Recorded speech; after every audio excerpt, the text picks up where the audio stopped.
Praise the lord అండి. ఈ యొక్క పరిశుద్ధ దినమున బైబిల్ గ్రంథం నుంచి ఒక చిన్న వాక్యమును మనం చదువుకుందాం.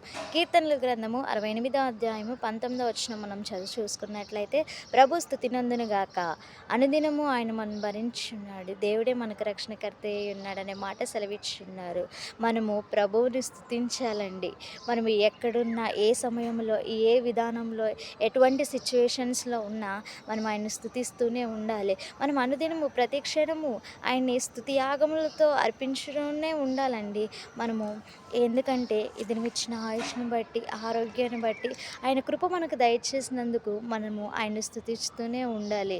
ఎల్లప్పుడూ ఆయన్ని స్తుతించే వారిగా మనము మన జీవితాలు ఉండాలండి. ఈ ఈ దినమున నేను చెప్పే మాట ఏంటంటే, ఆయన్ని స్తుతించాలి, ఆయన్ని ఘనపరచాలి. ఇదొక్క మాట నేను చెప్పగలనండి. ఆయన స్తుతిస్తూ ఉంటే మనకి తెలియకుండానే ఆయన యొక్క కృప మనతో ఉంటుంది. ఆయన యొక్క కార్యములు మన వెంటనే వస్తాయి. ఈ దినమున ఈ వాక్యమును బట్టి మనం ప్రార్థన చేసుకుందాము. ఈ చిన్ని కొద్ది వాక్యం దేవుడు దీవించును గాక. ఆమేన్. ప్రార్థన చేసుకుందామండి. స్తోత్రములు మహాపరిశుద్ధుడా, మహోన్నతుడా, నీకు కృతజ్ఞతాస్తుతులు స్తోత్రాలు చెల్లించుకుంటున్నాను ప్రభానైనా. అయ్యా ప్రభా, మేమందరము ప్రభా నిన్ను స్తుతించే వారిగా ఉండడానికి సహాయం దయచేయండి.